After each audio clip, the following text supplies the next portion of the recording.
তোমার পাথরে দিয়েছি মালা, এত মালা এত ফুল, তুমি ঢাকা পড়ে গেছো।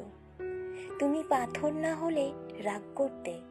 56 বছর আগের এক মধ্যরাতে এলগিন রোডের 3 তলার ঘরে আলো জ্বলছিল।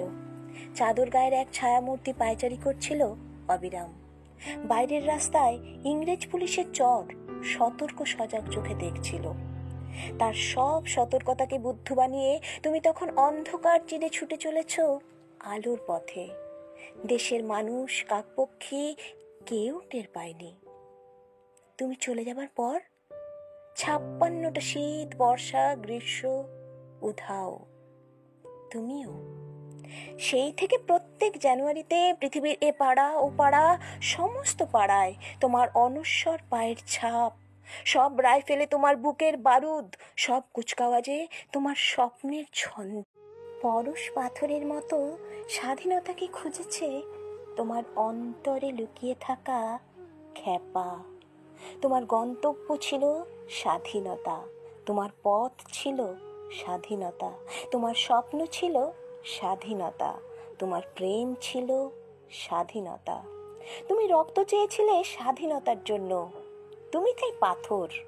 যারা স্বাধীনতার আড়ালে চেয়েছিল গদি, চেয়েছিল সিংহাসন, ইংরেজের ছেড়ে যাওয়া লুটের রাজ্যপাট, তারা রইল সুখে। ভারতবর্ষের টাকায় তাদের মুখ, তোমার নয়। ভারতবর্ষের অফিসে আদালতে তাদের ছবি, তোমার নয়। ভারতবর্ষের সংবিধানে তাদের শৈশাবুদ, তোমার নয়। ইংরেজ গরিব মানুষকে পায়ের নিচে রাখত, আমরা বড় লোকদের মাথায় করে রেখেছি।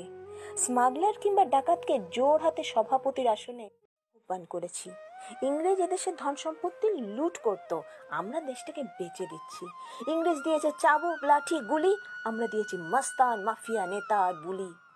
56 বছর আগের এক মধ্যরাতে পরাধীন এই দেশ ছেড়ে তুমি চলে গিয়েছিলে স্বাধীন এক স্বদেশে ফিরে আসার স্বপ্ন নিয়ে। তুমি ফিরে আসোনি।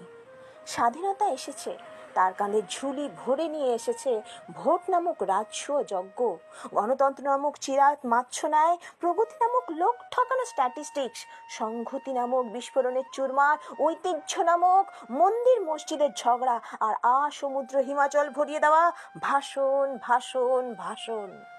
56 বছর ধরে তুমি পাথর হয়ে আছো। 56 বছর ধরে ভারতবর্ষ অধীর অপেক্ষায় কান পেতে আছে ইথার তরঙ্গে কবে হঠাৎ শোনা যাবে স্বাধীনতার নিজস্ব কণ্ঠস্বর। আমি সুভাষ বল